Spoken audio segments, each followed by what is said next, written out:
Dear friend, welcome back to my YouTube channel Sharda Brain Boosters. Sharda Brain Boosters channel में आप सभी का स्वागत है।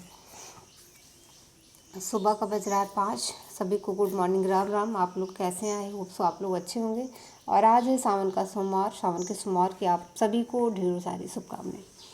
इसी के साथ हम लोग अपनी क्लास को स्टार्ट करेंगे। आज है थ्योरी क्लास। थ्योरी क्लास को पढ़ करके कल देखेंगे क्या प्रैक्टिस सेशन, और प्रैक्टिस सेशन को करेंगे खूब एंजॉय। जब हम कर पाएंगे क्या, थ्योरी क्लास को बहुत बेहतर तरीके से देख रखेंगे। तो विश्वास है कि आप लोग थ्योरी क्लास को देखेंगे और नेक्स्ट डे क्या देखेंगे, प्रैक्टिस सेशन देखेंगे। तो आज का टॉपिक है भाषाएं, जिसमें हम लोग क्या करेंगे, फुल डिस्कस करेंगे।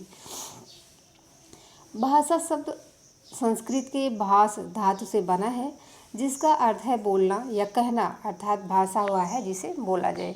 भाषा का क्या मतलब होता है? आप सोचो कि आभाषिक शब्दों में भाषा दिखा दो, किसी को बता दो, तो बताना अलग की बात है। आप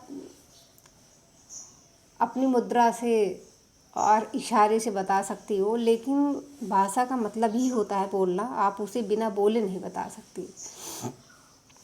कहते नहीं, देखो उसकी भाषा कैसी अच्छी नहीं लगती है, मर्यादित लहजा है, मर्यादित लहजा है, पढ़ा लिखा है, आम बोलचाल है, ग्रामीण भाषा है, शहरी भाषा है।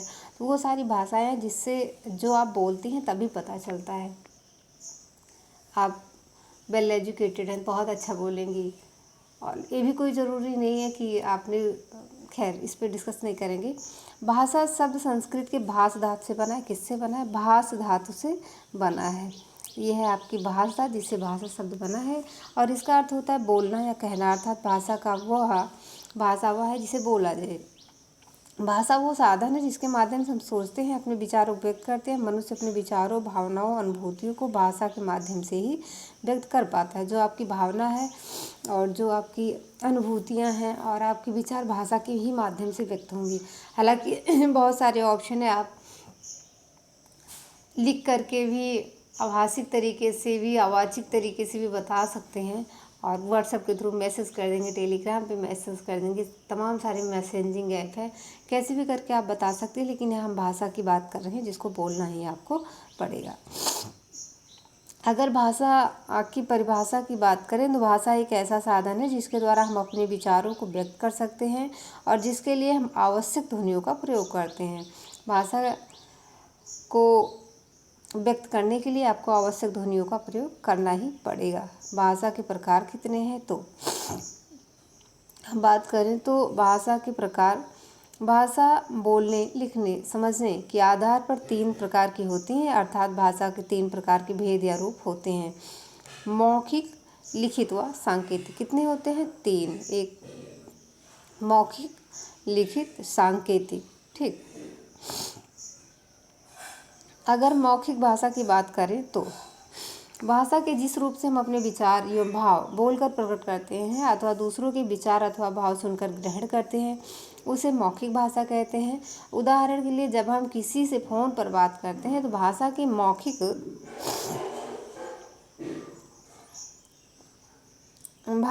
मौखिक रूप का प्रयोग करते हैं। भाषा का मौखिक रूप सीखने के लिए विशेष प्रयत्न नहीं करना पड़ता। उदाहरण के लिए, हम अपनी अपनी मातृभाषा को परिवार और समाज से अनुकरण द्वारा स्वयं सीख जाते हैं। लिखित भाषा, जब हम मन के भावों तथा विचारों को लिखकर प्रकट करते हैं तो वो भाषा का लिखित रूप कहलाता है। लिखित भाषा के उदाहरण निम्न पत्र हैं, और निम्न है वो है: एक पत्र है, लेख है, समाचार पत्र है, कहानी है, जीवन है, संस्मरण है, तार है, इत्यादि हैं। इनको हम लिखित भाषा कह सकते हैं। ये लिखित भाषा के उदाहरण हैं। चलिए, भाषा का लिखित रूप सीखने के लिए विशेष अध्ययन की आवश्यकता होती है। किसी भी भाषा को लिखने के लिए उसके लिए वर्णों, शब्दों, वाक्यों सहित अर्थात व्याकरण का संपूर्ण ज्ञान होना जरूरी है। अब बात करेंगे सांकेतिक भाषा की। संकेत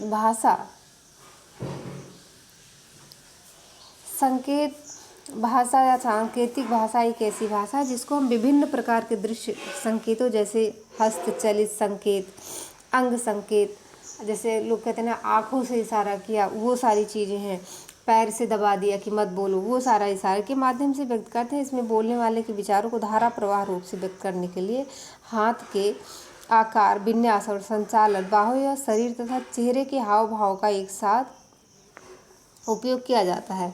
उदाहरण के लिए छोटे बच्चों और उनकी माँ के बीच की भाषा सांकेतिक होती है। छोटा बच्चा अपनी समस्याओं और इच्छाओं को विभिन्न संकेतों के माध्यम से बताता है। जैसे अधिकतर बच्चों को जब भूख लगती है तो वो रोने लगता है। देखिए, आप लोग कहते हैं देखो भैया रो रहा है, बच्चा रो रहा है, बाबू रो रहा है, क्यों रो रहा है? उसे भूख लगी होगी। सांकेतिक भाषा का प्रयोग अधिकतर ऐसे व्यक्तियों के लिए होता है जो शारीरिक रूप से दिव्यांग होते हैं, जैसे कान और मुंह से अपंग होते हैं। अब बात करेंगे भाषा की। राज्य भाषा, राजभाषा, राष्ट्रभाषा और मातृभाषा। सबसे पहले हम राज्य भाषा की बात करेंगे। किसी प्रदेश की राज्य सरकार के द्वारा उस राज्य के अंतर्गत प्रशासनिक कार्यों को संपन्न करने के लिए जिस भाषा का प्रयोग किया जाता है उसे राजभाषा कहते हैं। ये भाषा संपूर्ण प्रदेश के अधिकांश जन समुदाय द्वारा बोली जाने वाली समझी जाती है। प्रशासनिक दृष्टि से संपूर्ण राज्य में सर्वत्र इस भाषा का महत्व प्राप्त होता है, वो होती है राजभाषा। राजभाषा भारतीय संविधान में राज्यों और केंद्र शासित प्रदेशों के लिए हिंदी के अतिरिक्त कितना है? 21 भाषाएं। कहते हैं संविधान की 8वीं सूची में कितनी है? 22 भाषाओं का उल्लेख है, तो उसमें 21 भाषा हिंदी के अलावा राजभाषा स्वीकार की गई है। राज्यों की विधानसभाएं बहुमत के आधार पर किसी एक भाषा को चाहे तो एक से अधिक भाषाओं को अपने राज्य की राजभाषा घोषित कर सकती हैं। विधानसभाएं चाहे तो, लेकिन उनको बहुमत चाहिए। बहुमत के आधार पर किसी एक भाषा को अथवा चाहे तो एक से अधिक भाषाओं को अपने राज्य की भाषा घोषित कर सकती हैं। भारत के संविधान के अनुसार हिंदी और अंग्रेजी भारत सरकार की राजभाषा है। भारत की राजभाषा क्या है? हिंदी और अंग्रेजी। राज्य सरकार की अपनी अपनी राजभाषाएं हैं। राष्ट्रभाषा संपूर्ण राष्ट्र का प्रतिनिधित्व करती है। प्रायः अधिकाधिक लोगों द्वारा बोली और समझी जाने वाली भाषा होती है। ये प्रायः राष्ट्रभाषा ही किसी देश की राजभाषा होती है। किसी भी देश की राष्ट्रभाषा उस देश के नागरिकों के लिए गौरव, एकता, अखंडता और अस्मिता का प्रतीक होती है। महात्मा गांधी जी ने राष्ट्रभाषा को राष्ट्र की आत्मा की संज्ञा दी है। एक भाषा कई देशों की राष्ट्रभाषा भी हो सकती है, जैसे अंग्रेजी आज अमेरिका, इंग्लैंड और कनाडा इत्यादि कई देशों की राष्ट्रभाषा है।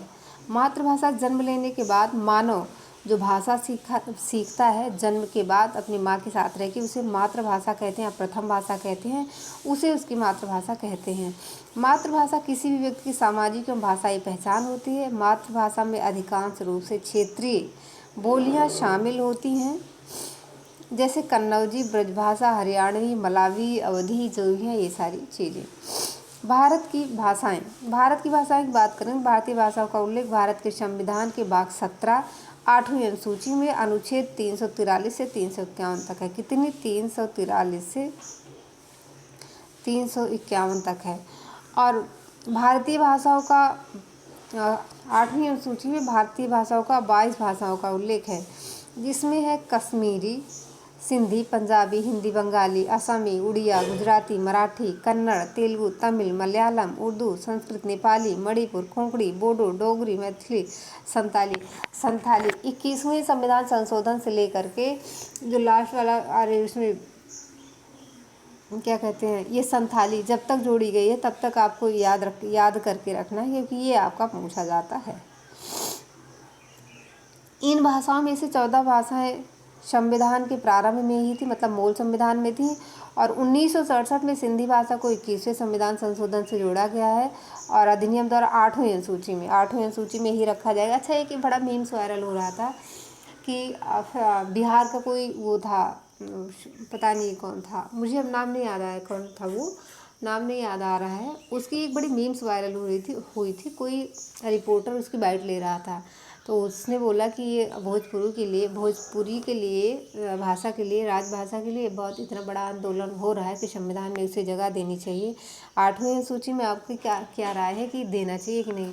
तो वो 8वीं अनुसूची को पढ़ा नहीं था शायद, अब जो भी रहा हो, लेकिन उसकी बातों से लगता है कि उसे 8वीं अनुसूची का ज्ञान नहीं था।